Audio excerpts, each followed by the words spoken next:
Well, what is up, everybody?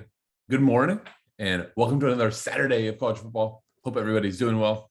It is way early, so if there's bags under the eyes or anything like that, had to get up early for this one. So I'm looking forward to it. This is my type of slate.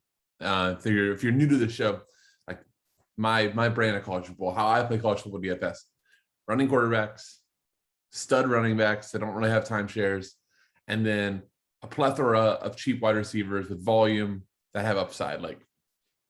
That's what I want. That's what the slate has. If anything, the only thing this slate has is almost too many of them where I'm parceling through, I really want this guy, I really want this guy. Hopefully it's process over results. The hardest part of DFS sometimes is that the process is right. And, it was just two guys that you had, neck and neck, and you picked the wrong one, and it's for everything. So let's talk through those plays. Hopefully get you guys on some good one. Just a quick reminder, if it's your first time watching or you've been watching for a while and have not hit the subscribe button, please do so. It's the best way that you can repay us here at FSI. We were so close to 3,000, so would really, really appreciate the help. And then also comment and hit that like button. All that really does help us. All right, let's jump right into it so I can finish up my coffee. So at the top, I think in so many ways, Matt Corral becomes one of the slate deciders. And to a lesser extent, even Brennan Armstrong, Malik Cunningham, all those guys. This whole top group, I think, decides the slate because you can go up here easily. There's the value to do it. And you can also go down, and there's multiple running quarterbacks in that 7K range and even lower. So I think Matt Corral versus Arkansas. Arkansas has a fairly good defense. Don't tell Georgia that, because Georgia's just embarrassing everybody. But Matt Corral coming off of a horrid game versus Alabama. He was not the first person to say that, and won't be the last. But before Bama, 59.2, 34.74, 33.74. He runs, he throws. Ole Miss is one of the most explosive offenses in the nation, but you pay for it, 10,000. Malik Cunningham, he is the Louisville offense. Look at these logs, 39, 36, 35, 30, 32. Very solid batch versus Virginia. Hell, you could, in a lot of ways, stack up. And again, everybody on the quarterback position I'm going to be talking about is dual threat, all right? 14, 14, 13, 11, 18. I want my quarterbacks, especially if I'm going to pay up, they need to get me some passing, and they need to look like a running back one.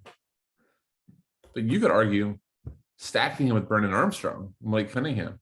Armstrong, 7, 17, 8, 5, 7, leading to big logs as well. All these guys are absolutely elite. I love them. There's no way I'm playing CJ Stroud over any of them. If you want to go off the board for CJ Stroud versus Maryland, no issues. Just CJ Stroud doesn't run as much as these guys, and I'm just not going to sacrifice the running. Rattler in the Red River Shootout, absolutely, sure. Not really there. Hayden Hooker was absolutely our lifesaver here at FSI last week, became a core play by lock. Shout out to my partner, Tendril Storm, for putting me on him. And, if Tennessee didn't run all over Missouri, and Evans, I think, had 3 touchdowns in the first quarter, this could have even been a bigger score.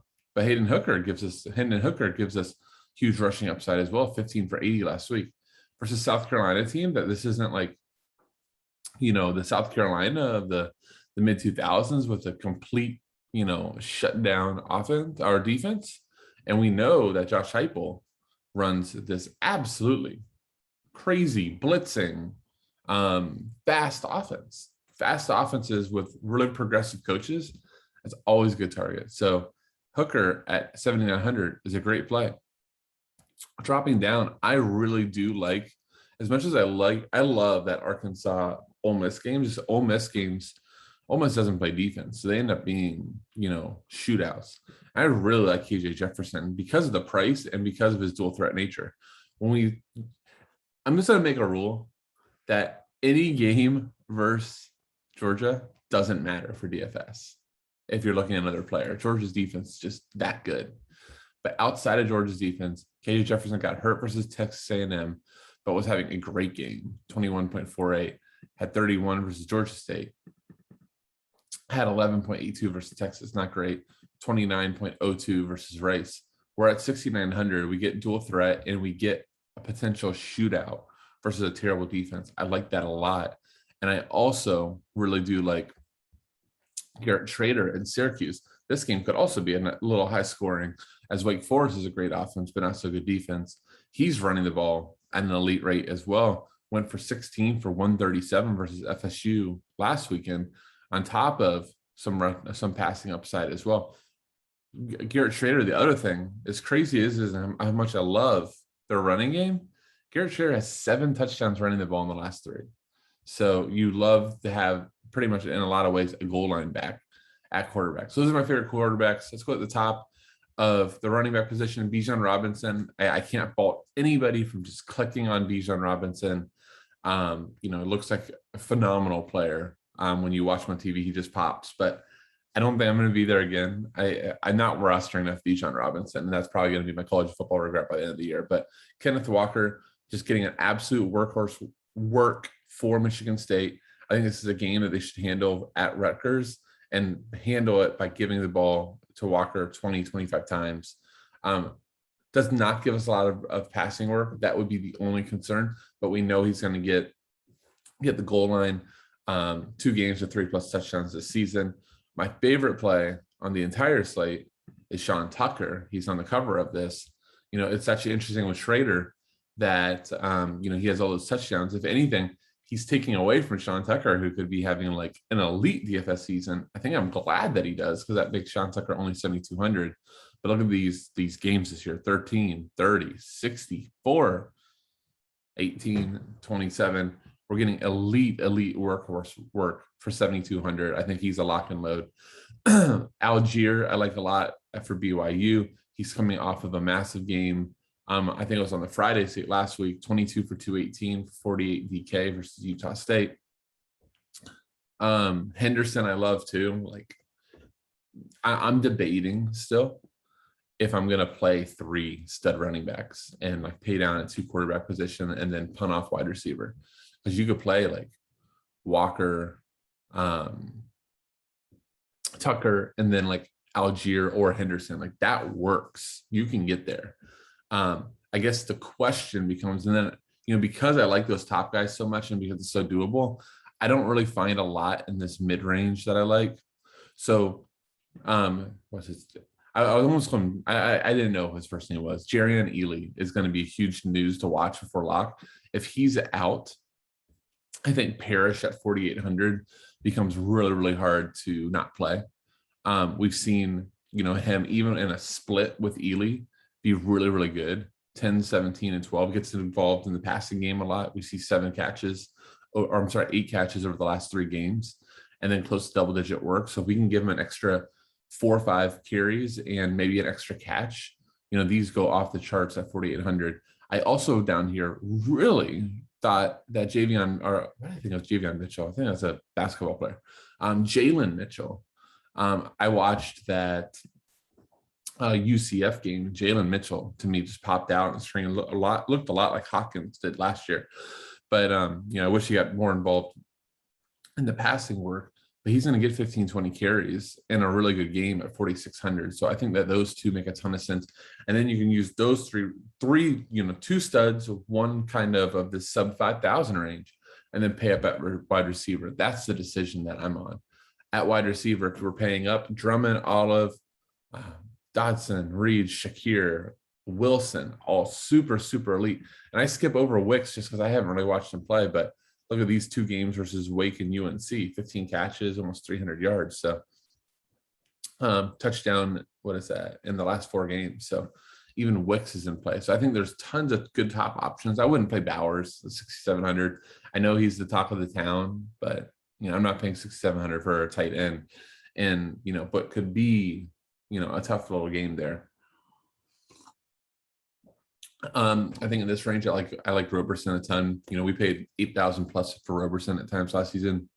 Very, very explosive. Finally looked a little bit like that guy of last week versus Louisville. Let me see down here in my notes. Wide receiver is one of those things that I actually go back to my notes because there's just so many of them. We talked about Roberson. I think that there's fine plays in this range, Smith Najiba. I don't know if I said that right. Ohio State fans, please don't come after me. Sanders, obviously with it's not Drummond out, it's with Mingo out, should see a boost. But I think that under here, I really like coming down a decent amount. I talked about him last week.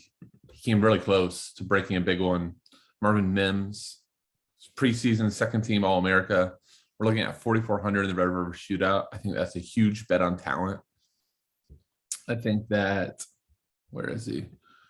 RAKIM JARRETT has now become the pseudo #1 for Maryland. This is a game that Ohio State secondary has not been something that I'm like running away from. Maryland's gonna have to throw the ball a ton. RAKIM JARRETT, former 5-star prospect, huge upside, 4,100 to get him here. I think that is, very much, like a slam dunk.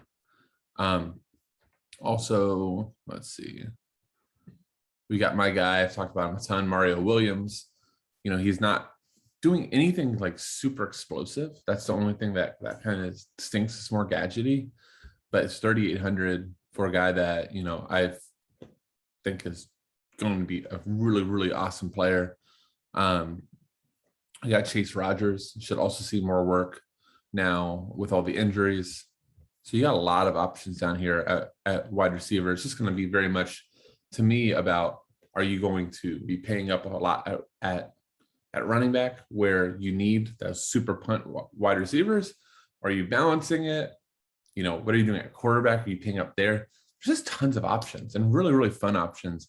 And also, I think this is going to be a slate that those of you putting in the work, whether you're watching this, watching, another college football thing, doing anything other than just going, oh, who are the names I want, and clicking on them, it's going to be a huge advantage. These are not like the household names that are some of the best plays. So I'm really looking forward to the slate. Hope you all enjoyed this video and this provided you some value. If it did, again, like, comment, and subscribe. Really do appreciate it. Good luck today. And with that, I'll say, see you.